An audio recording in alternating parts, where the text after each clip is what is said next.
staying in the realm of college football, me and Jay came up with an idea. We said, hey, we got all these coaches out here claiming to be the best in college football. We out here talking about making a super conference. We see the SEC sucking up more talent. And we said, listen, so if you did put all these coaches in the same league, like who would you consider the best and who would you consider the worst if you put them 1 through 10? So me and Jaden sat down. We done created our list. Spoiler alert: we got the same number one, and I'm pretty sure this is probably the same number two across the board for most people. We got the GOAT Nick Saban as number one, and then we got the hot up and comer Dabo Sweeney as number two. So I think this list really starts at number three. With that said, Jay, how did you roll out your list? Yeah, Nick Saban, Dabo Sweeney. I guess you could make some sort of an argument to not put Dabo at two, but I think we agree on that. I look at Lincoln Riley and what he's been able to do at Oklahoma, just been kind of running the Big 12, really a seamless transition from Bob Stoops to him. So I got Lincoln Riley at third. And then Jimbo Fisher, I know we've been a little bit critical of him since he went to Texas A&M, but I really thought last year he took a step forward. I believe they finished in the top five in the final poll that came out. So, and look, he has a national title, won that at Florida State in the final year of the BCS, if I remember correctly. So, Jimbo Fisher, I think he's deserving to be in the top five. Mac Brown, came back off the broadcast booth over here at North Carolina. North Carolina is a real player now in the ACC. They can't be ignored. And then, of course, look, he's got a national title from his days at Texas. And I think, look, he spent like a good amount of time in the broadcast booth, but he's come back to the college coaching ranks, and similar to what I said about Lincoln Riley, but it's been a seamless transition. I don't see much rust going on at all. So Mac Brown's in there. Kirby Smart, outside of Lincoln Riley, as far as coaches that haven't won a national title yet, Kirby Smart, highly respected. He's been in a college football playoff before. The biggest thing for him is just, he's going up against his former boss, Nick Saban. And, much like anybody else in the SEC, that's a tough thing to overcome.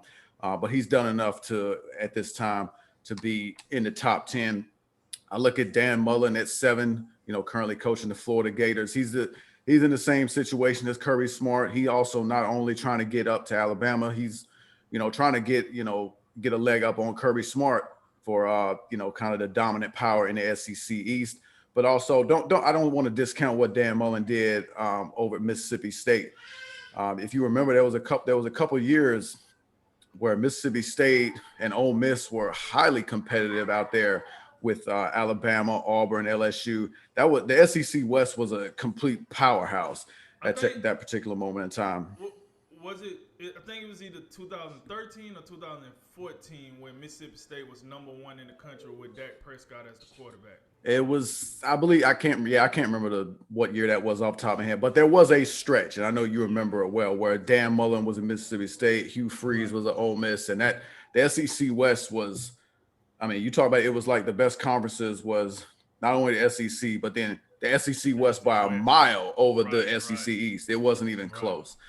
So I got Dan Mullen at 7. Brian Kelly out at Notre Dame. He's made Notre Dame a consistent national player again.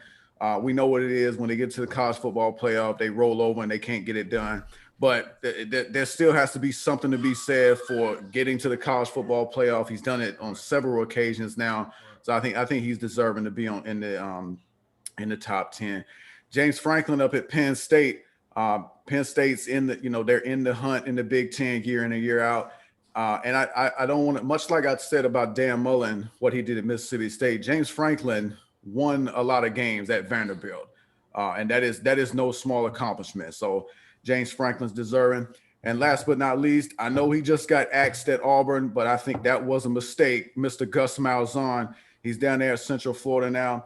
This is a guy who, I really think year in and year out, Alabama, definitely the more talented team on the field more often than not. But Gus Malzahn, it seemed like every other time Alabama goes to Auburn, they get in trouble. And, and also don't forget Gus Malzahn, he was in that national championship game against Jimbo Fisher back in 2013. So I think Gus Malzahn's very, very underrated, and I think he's the perfect fit to slide in at the back end of my top 10 list. So the caveat on a couple of things on your list, I bet you Vanderbilt wish they still had James Franklin. And I'm not. I like the list. Listen, Mac Brown. I guess I just whipped on Mac Brown, but for me, it's like he did his thing at Texas. We know the story. Powerhouse, played for the national championship multiple times when he was at Texas. Then he took the hiatus, was in the booth. Now he back with North Carolina. And my thing is, he do have North Carolina on the right track. He's definitely, when you talk about totality, a Hall of Fame coach. I just need to see a little more out of North Carolina, though. Can we be competitive at the level of possibly making the ACC championship? You know, granted, I know Clemson is the big boy on the block, but, I mean, what stops you guys from being number 2 or 3? I know Notre Dame was in the conference last year. They won't be in there this year. So it should be no reason they're not like number 2. So, you know, and then Dan Mullins. My problem with Dan Mullins is he outstanding job with Mississippi State. Outstanding job. But when we start moving into the playoff era, everything, where you at, Dan Mullins? I mean, like I said, that one, it was either 13, 14, 15. One of those 3 years, a little fuzzy. But it was that 1 year they was number 1, Mississippi State was, with Dak Prescott, and it was short-lived because Alabama came into Mississippi State and gave them the business. But if they did get there. I mean, this is Mississippi State we're talking about. So you do have to give them credit. Then you fast forward to last year, the team that they had last year, they was like one of those 2-3 lost teams that people were saying, oh, they should still be in the playoffs. Look who they lost to. So I definitely get Dan Mullins on your list too. And like I said, James Franklin, that's a good one. That's an underrated one right there. Because I guarantee you, if you talk to Vanderbilt right now, they'll give up the statues to get James Franklin back. So I think that was a good one at number 9. Now, for my list, I tell you right now off the rip, the top 7 on my list have either won a championship or made it to the playoffs. So that's going to be the top 7. And then the last 3 are guys that I got that's well respected, I think, across the league, but have yet to cross the hump and as far as a head coach and getting into the playoffs or possibly winning the championship. So we already talked about Nick and Dabo. We know what they bring to the table. Number 3 came in Ryan Day. Here's the reason Ryan Day made number 3. Ryan Day took an elite program and he's taking it to the next level. It's very hard to come behind a guy like Urban Meyer and make the program better. Think about this. All the guys that came behind Urban Meyer at Utah flamed out. All the guys that came behind Urban Meyer at Florida ain't been the same since. That's why we celebrating what they did this year so much, because it's been a while. And then you go over to Ohio State. Most people thought the same thing was going to happen to Ohio State. Once he moved on from Ohio State, they're going to flame out. Ryan Day didn't pump the brakes. Listen, I didn't think he could recruit better than Urban Meyer, but he darn sure doing that. I didn't think he could put a better product on the field. It seems like he's doing it. It seems like they're going to be consistently in the playoffs. They're going to be consistently hanging around. And if it was a team that I can say that looks to be taking the reins from Alabama, I think it's possibly Ohio State. All right, Lincoln Riley coming in at number 4. Listen, got to put some respect on the dude's name. He made the playoffs, 3 of the last 4 years. But what impressed me the most about Lincoln Riley is those Heisman finalists, man. He done had, listen, Baker Mayfield won the Heisman. Kyler Murray won the Heisman. Jalen Hurts was a finalist for the Heisman. You got to put some respect on that. That's kind of hard to do. Yeah. I got it. He in the conference where they throw the ball all over the field and they don't play defense. I got that. But you still got to do that. Like, it's one thing to say it, it's another thing to perform it, and that's what Lincoln Riley is doing, known as the quarterback whisperer. And think about this. Every time we talk about new head coaching positions in the NFL and we talk about college coaches, who is one of the first names we always bring up? Lincoln Riley. So it's a reason for that. He's in at number 4. Number 5, I had Kirby Smart. Here's the deal. Kirby Smart is in an unfortunate situation because he just so happened to be in the same conference as the guy we got at number 1, Nick Saban. And Nick Saban so happened to be his mentor on top of that. But here's the deal. When it comes to Kirby Smart has made a playoff appearance. And on top of that, listen, the man can coach some defense. You say whatever you want about him choking with the offense, but he's an elite defensive recruiter. Well, he's an elite recruiter, period. But he's an elite coordinator of the defense. He know what he's doing over there. He just got to get the offense together. But they have made a playoff in his stint there. He just got to tie it together and get over the hump. And then Brian Kelly. Listen, you can say whatever you want about Notre Dame. Listen, they do get smoked every time they get on prime time, in the playoffs, championship, what have you. But here's the deal. It's very hard to win at Notre Dame. Notre Dame has very, very high standards as far as academics. They have other rules and regulations that most other colleges don't. The Alabamas, the Ohio States, the Clemsons of the world. So for Brian Kelly to even make it to a championship level with Notre Dame is impressive. Even though he get embarrassed a lot, you got to understand him. It's a difference going to a school you only need 2.5 to play, and then going to a school and you need a 3.5 to play. That's a difference. That is what you call an obstacle. They somehow get around it. So with that said, Brian Kelly definitely deserves some respect for that. Number 7, I got Ed Orgeron. Here's the deal: the dude won a championship. So he won a championship in the playoff era. He won a championship in the same conference and the same division as Nick Saban. He had to beat Nick Saban to get to that championship.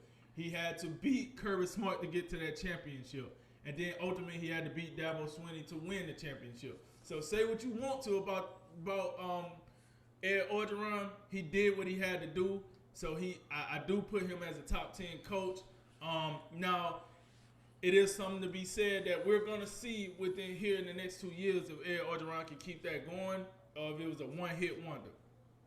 Take it for what it's worth, but it didn't happen. It's in the history books, folks. And then, so that was my top 7 guys that won the championship or made it to the playoffs.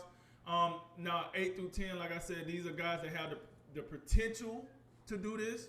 And these are guys I do see getting there at some point. Steve Sarkisian come in at number 8 for me. Listen, I know his history when he was at Washington. I know his history when he was at USC. Listen, he picked himself up off the mat. He came to Alabama one year, called the national championship game. We ended up losing. I don't think we lost. I don't think Alabama lost because of Sark, but they lost. Then he went to Atlanta Falcons. Was the OC for a couple of years. Came back to Alabama, and then the roof was off the place. Now he's the head man at Texas. Is no reason why he should not either make the playoffs or win a championship within the next 3 to 5 years. You got the talent, you got the money, you got the support, and come here in 2025, you'll have the conference. So you should be able to dominate the Big 12 until then. If you don't, this might be the last Power 5. Yeah, you might be in the Group 5 next go round. So that's Steve Sarkisian. Number 9 is Jimbo Fisher. Listen, for all the reasons that you said that you had him at number 4, I do agree with you. Jimbo Fisher is a national championship winning coach, but this is the playoff era. I need you to do something in the playoff era. Listen, you left Florida State and you came to Texas A&M because Florida State wouldn't support your vision. Now you at Texas A&M, they're all about supporting your vision until they realize they're wasting their money. Jimbo Fisher don't get this team in the playoffs soon. It might be trouble there at Aggie land, especially with Texas rolling into the fray now. So, hey, you're recruiting well. He's an elite level recruiter. He's always in the top 10 somewhere. He making it happen with subpar quarterback play. However, it's about that time. He got to get over that hump. I don't know what we're waiting on. I think it got to happen within the next 2 to 3 years, or that contract gonna start looking like a bust. And then Mario Cristobal at number 10. Listen, we don't talk about the Pac-12 a lot for obvious reasons. But listen, I think when you do talk about the Pac-12, you got to show some respect to Oregon and what Mario Cristobal is building over there. Look, they always hanging around in the top 15. They one of the few Pac-12 teams that we even talk about when we talk about the playoff consideration. And even when they don't make the playoffs, the Rose Bowl, I always want Oregon because they're going to pack the house. Exciting team to play. We know what else they bring. But for me, for Mario Cristobal, another one of the Nick Saban disciples, listen, he's going over there and he's putting on the heat when it comes to recruiting on the West Coast. He comes in Florida, he takes kids, comes in Louisiana, Texas, Georgia, you name it, Mario Cristobal is that guy. Especially when it comes to offensive linemen, being that's his special forte. So, all that said, my top 10, Nick Dabo, Ryan Day, Lincoln Riley, Kirby Smart, Brian Kelly, Ed Orgeron, Steve Sarkisian, Jimbo Fisher, and Mario Cristobal. I think there's good. The differences for us, I got Mac Brown, Dan Mullen, James Frank, Gus Malzahn. You got Ryan Day, Ed Orgeron, Steve Sarkisian, and Mario Cristobal. I think there's good reasons, obviously, to have Ryan Day in there. There ain't nothing wrong with that. Also, Ed Orgeron, he's got a national championship. I got it. No big deal there. I think Cristobal is a guy I'd forecast in the next year or two. Like if he keeps doing what he's doing and he gets Oregon back to the point where they kind of control the Pac-12, I'd put him in there. The reason I don't have Ryan Day is just I know he's got 2 straight college football playoffs, but it's just 2 seasons. I look at and in totality, I look at my list. My list is probably a little bit more like the total package of all these guys. I think yours is like the current right now. This is what we have. It's based more around the playoffs. So I started probably the first year of the playoffs until now. Yeah, and obviously I'm giving credit to, every dude that you don't have, the 4 guys that I have on my list that you don't have, I'm giving them a little bit more credit for stuff they've done in the past. So I get all that. Ryan Day, I know, but that's why I don't have Ryan Day. It's just, I know you've done a lot. I know you got 2 straight college football playoffs, but you've been there 2 seasons, and I'm still waiting until get all the Urban Meyer's players out of there, and then I want to see what you have. And that's kind of when I look at, and that's why I got Lincoln Riley at 3rd.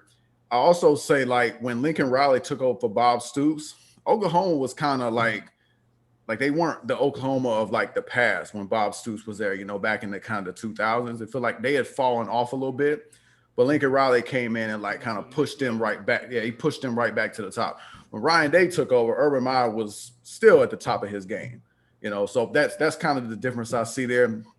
Ed Orgeron, I'm looking at him and I got the national championship. But my God, besides the national championship, I'm just not impressed, and it's because of that. I'm looking at that and saying, man, it feel like a one-hit wonder with the Joe Burrows and the Joe Bradys and the Jamar Chase and Justin Jefferson, Edwards-Helaire and Patrick Queen, and just all these dudes that made it a miraculous 60 touchdown season to where they just did it all. But outside of that, outside, you remember the year before Joe Burrow's junior season where he was just a pedestrian dude, and Alabama, Alabama LSU played. It was the game of the century, and it was 24-0 or something. It was just not close. And then last year, Joe Burrow and most of this talent leaves, and they just a shell of themselves. That's why I don't have Ed Orgeron. No, and listen, I'm not mad at that. Those are facts. You didn't tell not one lie. But I would say this, man. I think COVID had knocked a lot of teams off. They killed that, and that is why I say I'm gonna give Ed O, specifically Ed O. Let me see what he do this year. Fans coming back. Everything should be going somewhat normal. So I'm gonna give him the benefit of the doubt that COVID threw him off. But yeah, you're right. He going with another season this year like he had last year. Not only will he not be on the list, I don't think he'll be the coach of the team. To be honest with you. The only one I would say I flatly disagree with is Steve Sarkisian. I just don't see. I mean, I got it. I feel like the assistant stuff he's done has been highly impressive. What was he an assistant under Pete Carroll at USC? I think so. Him and Lane. I feel like that's a little bit weight. Obviously, obviously, together. Him and Lane okay. Was together, yeah. Okay, and obviously we know what he just did at Alabama, but the head coaching stops have been pedestrian at best, right. With Washington and Southern Cal. So And those expectations you lay out are pretty lofty, and especially like while they're in the Big 12, he need to accomplish something pretty quick before they get thrown into the SEC. But I'd also say if I had to go top 15, because I had some honorable mention guys, and I'll just listen to you real quick. I'll go Gary Patterson, Pat Fitzgerald, Jim Harbaugh, Hugh Freeze, Ryan Day, of course, and Paul Chryst, Wisconsin.